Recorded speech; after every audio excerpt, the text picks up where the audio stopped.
masaya ako kasi may trabaho ako, inaayos yung pamilya ko, okay sila, safe kami, and continuous lang yung blessing na natatanggap ko. At masaya ako kasi natutulungan ko yung mga magulang ko, mga kapatid ko, kasi marami kami. Ikaw ang breadwinner, di ba? Yes. Pero parang humiwalay ka na ba sa kanila? Hindi naman, ka na? hindi naman sa umiwalay. It's just that nandito yung trabaho sa Maynila.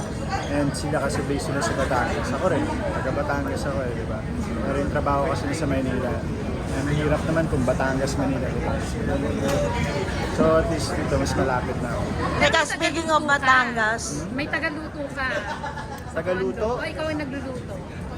May Bakit kasambahay kami. May kasambahay kasi- Pero ngayon, mas ngayon na ako magluto. Kasi nga, Kasi di ba, parang nag-enroll ako sa culinary school. Sa culinary.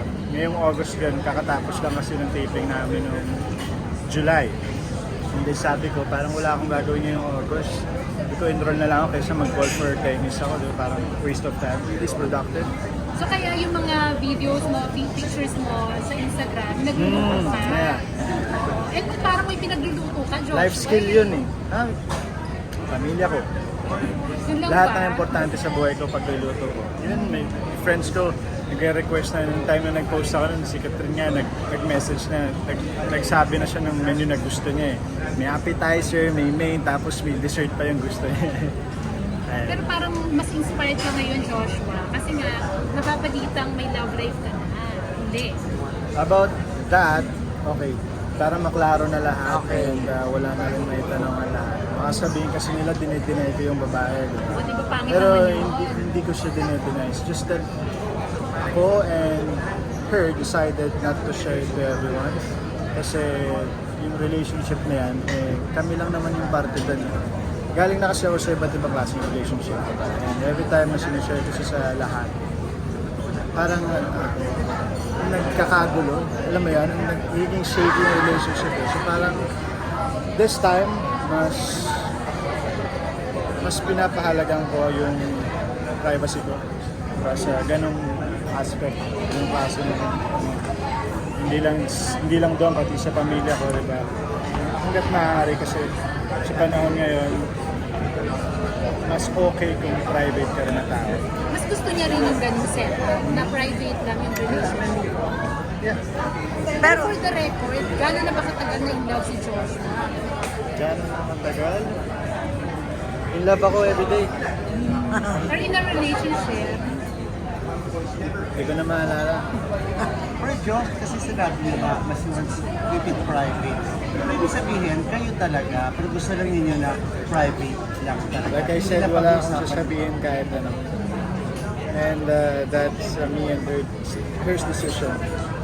So, para peaceful lang din. pero hindi naman denial yan. Di mo naman dinideny. Okay. Open naman sila sa social At media. nakikita I lang. mean, what you see is what you get talaga, di ba? Lalo ngayon, lahat ng social media na, kung nakita nila yun na yun, di ba? Hindi mo na kailangan i-elaborate pa kung ano nangyayari. Basta inspired ka ngayon. Yep, and that's it. Thank Pero you very much. Sa showbiz din ba siya? Ayaw niya. Ayaw niya. Ayaw niya. Masyado magulo yung gusto. Ayaw mo rin. Alam? Ayaw mo rin. Oo. Alam mo, ako hindi ko kinokontrol yung taong karelasyon. Ako yung tipong susuportahan ka hanggang dulo kung anong gusto mo marating sa buhay. Diba? Ganun naman yan eh. May goal ka, may goal siya, and then kung may goal kayo together, that's mas maganda yun, diba? Pero siya tanggap niya yung trabaho mo as an actor. Kasi nakilala niya na ako na nandito na ako sa industry. And supportive siya sa lahat ng mga ginagawa mo. Parang siya open niya kasi nagpo-post ng about you, ng mga pictures. Okay, may iba pa ba kayong tanong? Hindi, last question. Last question. Bukod doon, kasi kanina pa Last natin question. pinag-uusapan. Oo nga ito. Kailan nyo balak mag-IG official? Last na yan. IG official. Or kung meron ba? Kailangan ba may balak pa? Na parang may IG announcement pa? Wala yun, ano yun? Kinasal na ba ako? Wala namang ganun eh. So, wala? announcement. Kahit nga pag kinasal ka, mas okay na wag mo i-announce eh. Diba? Oo.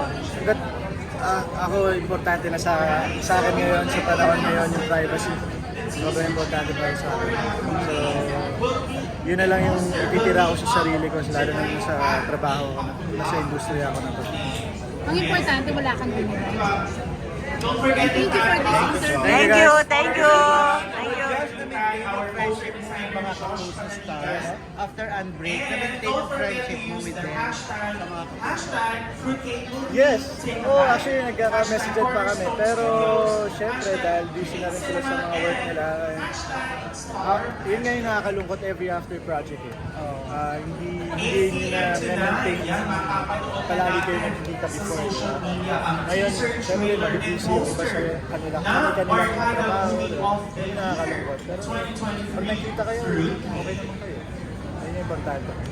Joshua, kamusta na yung teleserye niyo ni Janelle? Na-move. Sadly, na-move.